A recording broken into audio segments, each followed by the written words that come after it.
예, 어제 국회 정무위에선 박민식 초대 국가보훈부 장관 후보자 인사청문회가 열렸습니다. 박 후보자가 검사를 그만둔 후에 전관예우로 1년 4개월 동안 50억 원 수임료 받은 부분, 또 국회의원이 된 후에 로펌 차려서 사건 수임한 부분, 또 이승만 기념관 설립 문제, 다음 총선 출마 여부, 이런 게 쟁점이 됐습니다. 어제 인사청문위원으로 참여한 민주당 김종민 의원과 함께 자세한 얘기 좀 나눠볼까요? 어서 오십시오, 김 의원님. 안녕하세요. 아니, 어제 대체 몇 시에 끝난 거예요? 어제 10시 반쯤에 끝났습니다. 밤 늦게 끝났네요. 네. 그 제일 뜨거웠던 부분, 제일 쟁점이 컸던 부분은 뭡니까? 제일 컸던 부분은 아무래도 이제 돈 문제인데요. 그분이 2006년에 이제 검사를 그만두고 2008년에 국회의원이 됐거든요. 예. 그래서 한 1년 4개월 사이에 그러니까 재산이 50억 늘은 건 아니고 그 소득세 신고를 7억 5천을 했어요. 예. 그러니까 이제 우리가 역산을 해보니까 소득세 신고를 7억 5천을 할 정도면 매출이 한 50억 정도가 돼야 그게 가능할 것 같다는 게 이제 그 회계사들 얘기더라고요. 그래서 50억 정도의 매출을 1년 4개월짜리 올렸다면은 이 정관예우가 맞다. 뭐 그런 문제를 지적을 했고요. 그 부분은 박민식 후보자가 사과를 했더라고요. 송구스럽다. 예, 뭐 여러 가지 이제 뭐 기억이 안 나는 부분이 많고 해서 자세하게 이제 해명을 하진 못했는데 전체적으로 하여간 그 점에 대해서는 뭐 결과적으로는 좀 액수가 많았던 것 같다 이렇게 얘기를 했고 그 중에서 이제 얼마가 수입이 됐는지는 네. 또 확인이 안 돼요.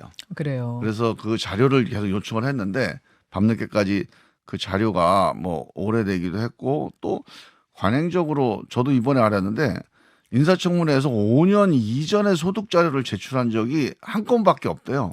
아, 다들 자료 제출을 안 했어요? 네, 요거는 분명히 했을 텐데. 예, 한덕수 총리 때만 그때 그때 그 청문회 때 뭐 우리 야당 의원들이 세게 주장을 해서 그때만 예외적으로 이렇게 했다고 그렇군요. 하더라고요. 그래서 뭐 그거는 뭐 규칙이 있는 건 아니니까 좀 달라고 그래서 일단은 자료는 저희가 받아보기로 했습니다. 또 하나는 이제 국회의원 시절에도 계속 변호사를 겸직하면서 16개 사건에 변호사로 이름을 올렸다는 거죠. 그 중에는 뭐 조폭을 변호한 것도 있고 여기에 대해서는 박 후보자가 뭐라고 이게 했습니까? 이제 제일 크게 엇갈렸던 부분인데요. 네. 16건, 그러니까 법사위에서 16건, 그 다음에 지경위 때 16건. 아, 법사위원으로 활동하는 동안 수임한 게 한 16건 되고, 지경위에서 네, 또. 지식경제위원회라고 있었어요. 네. 지식경제부. 예. 그때 16건, 이렇게 이제 한 32건이 되는데. 32건이군요. 근데 이제 여기에 대해서는, 법사위 때는 사실은, 지금 법은 지경위가 됐든 법사위가 됐든 변호사가 일단 영리 활동을 못하게 돼 있습니다. 예. 이게 수임을 못하게 돼 있는데 그때는 법이 법사위원만 못하게 돼 있었어요. 그래서 법사위원 때는 휴업을 했다고 그러더라고요. 그래서 휴업을 했는데 그 왜 재판 저 판결문에 이름이 올라가 있냐 그랬더니 그 전에 있던 법무법인에 그 사무차고로 올라갔다는 거예요. 그러니까 사무실 직원이 잘못해가지고 여러 명 변호사 이름 넣으면서 박민식 국회의원 이름도 넣었다? 그렇죠. 그 전에 이제 소속이 돼 있었는데 이분이 휴업을 했는데도 휴업 처리가 안 된 상태에서 계속 그 자기들이 서류에 그 변호사 이름이 이렇게 인쇄돼 있는 서류가 있대요. 그 서류를 계속 갖다 쓴 거예요. 그래서 자기가 전혀 수임하지 않았고 변론 활동을 하지 않았는데 이름이 올라가 있었다. 근데 그 이름이 올라가는 것만 해도 이게 영향을 미칠 수도 있는 거 아닌가. 이 부분 때문에 그렇게 못하게 하는 거잖아요. 그렇죠. 당연히 이제 그건 하지 말아야 되는 건데 문제는 이제 그거를 이 박민식 후보한테 그 책임을 물어야 되느냐 아니면 그 법무법인의 책임을 물어야 되느냐가 좀 엇갈리는 부분. 사실 뭐 그 후보자 얘기로 본다면 후보자도 피해자가 될 수가 있는 거다. 그렇게 주장을 해서 그러면 그 당시에 소득 자료를 좀 제출해라. 왜냐하면 이제 이게 본인이 본인이 이득을 피해자가 될 수도 얻었으면. 있는 거니까 예. 소득은 없이 그냥 이름만 그 사무처가로 올려줬다면 내라 그랬더니 그것도 뭐 하다가 결국 밤 10시 반까지 기다리다가 받지는 못했고 그래서 자료 내라 뭐 이러다가 예, 이제 예. 시간이 간 거군요. 그거는 우리가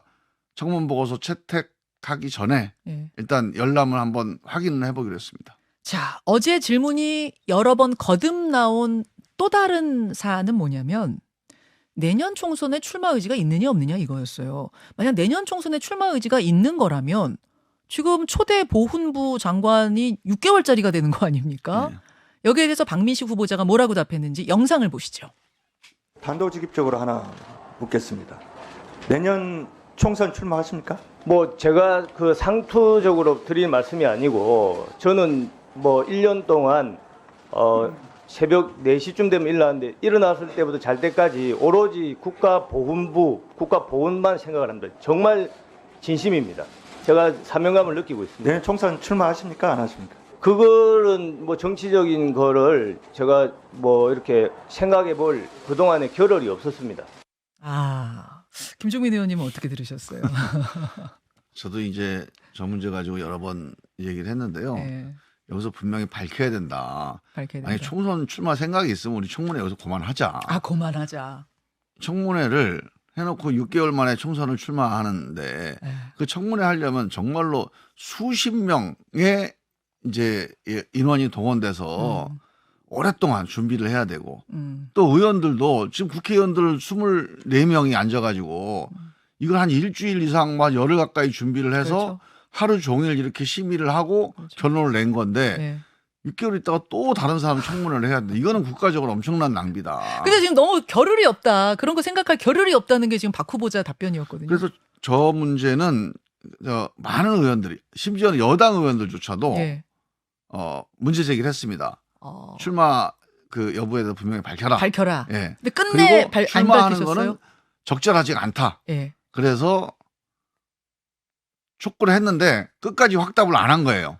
그래서 사실 어제 저 문제 때문에 청문회 이게 청문 보고서 채택이 사실은 어제 불발된 거나 마찬가지입니다. 아, 결정적인 건 저 예. 문제였습니까? 저게 만약에 매듭이 지어졌으면 예. 아마 청문 보고서 채택 여부를 좀 논의를 해서 자료 열람권도 뭐 12시까지 기다려서 좀 열람하고 가자 이런 결론이 날 수도 있었는데 김 의원님, 그게 만약 그러면 걸렸어요. 끝까지 그 여부에 대해서 답변을 후보자가 안 한다면 민주당은 이 청문 보고서 채택 불가합니까?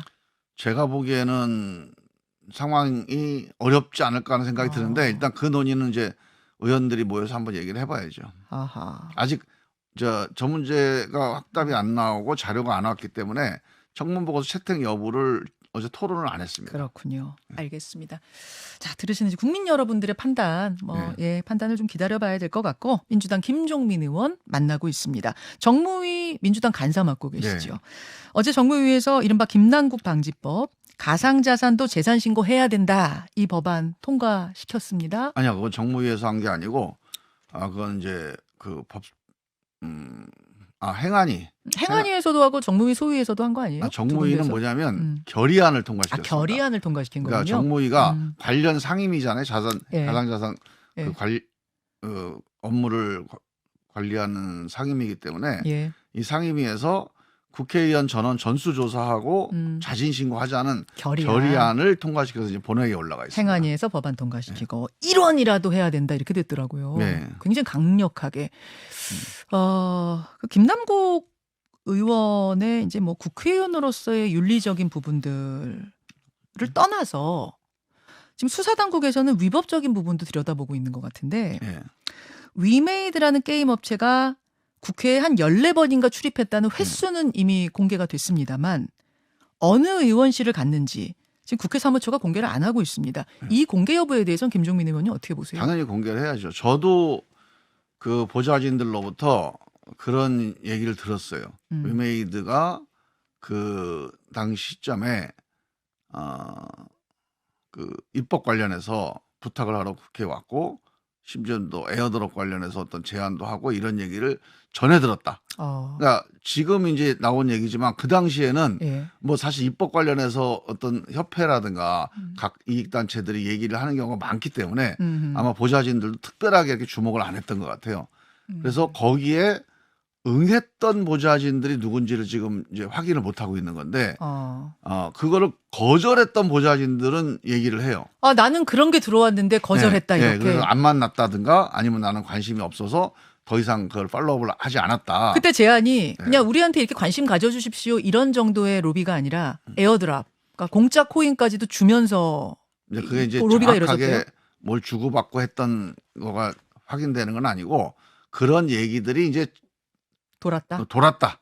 그런 얘기가 이제 전해 들었다. 뭐 이런 정도 얘기여서 이 문제에 대해서는 조금 우리 당이나 아니면 뭐 이게 뭐 우리 당에만 해당되는 게 아니기 때문에 국회 차원에서 의원들이나 네. 아니면 그 보좌진들이 그런 사례가 있다면 좀 신고를 해야 됩니다. 자진 신고를 좀. 그래서 아마 이게 문체위에서 뭐 홍익표 의원이 말씀하신 것 같은데 그 보도가 됐더라고요. 예. 그래서 아마 그 청문회를 예, 할 하자. 필요가 있겠다 이런 얘기를 하던데 하여간 이것도 역시 국회 차원의 좀 엄밀한 조사가 필요합니다. 예. 이번에 그 1원까지도 가상자산 재산으로 신고하는 거 그거는 소급해서 적용한다는 얘기가 있어요. 21대 국회의원들 임기 초반부터 지금까지의 그 흐름을 다 본다.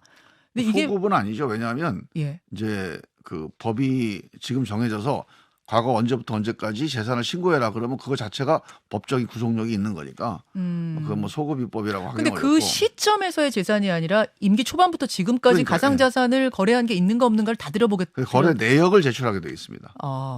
그래서 좀 반발하는 국회의원들이 있다는 얘기도 있는데요. 위헌 소지 아직까지는 있다. 모르겠고요. 제가 보기엔 그게 크게 반발할 소지는 없는 게 왜냐하면 이게 이제 우리가 재산 신고하면 1년 동안에 이 변동 내역을 신고하잖아요. 예.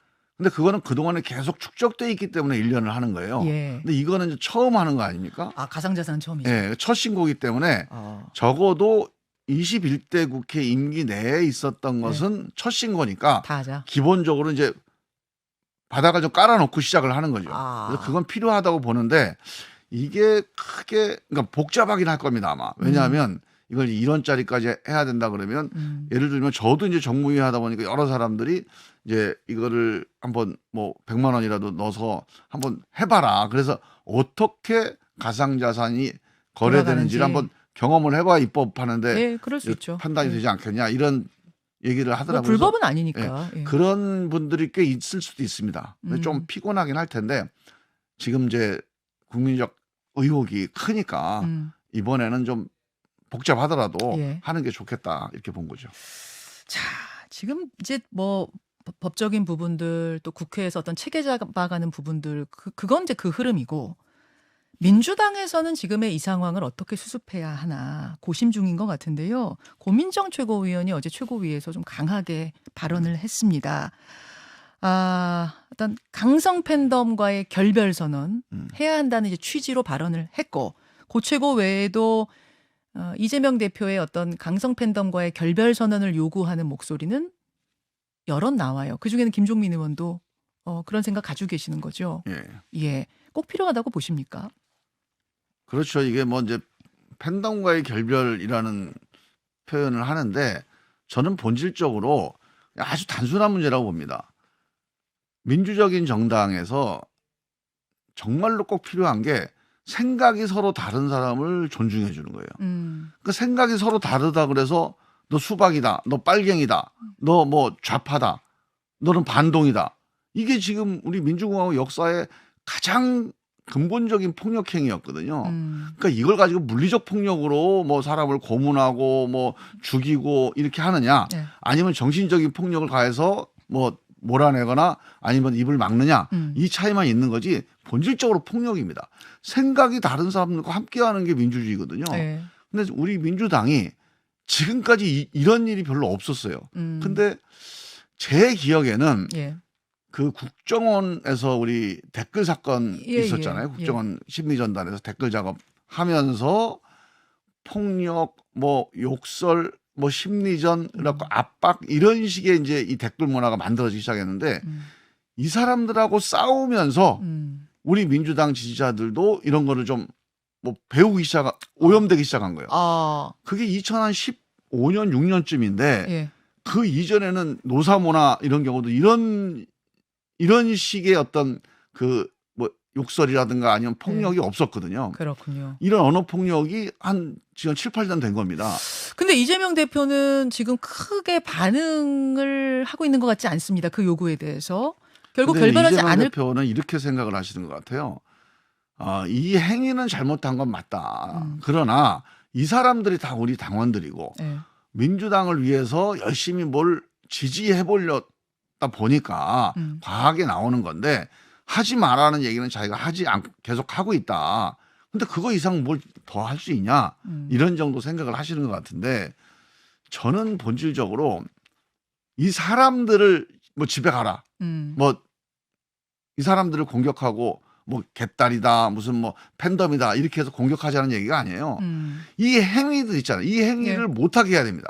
우리가 예를 들어서 누가 예를 들어서 절도를 했어요. 예. 뭐 물건을 훔쳤습니다. 예. 그럼 그 사람이 미운 게 아니에요.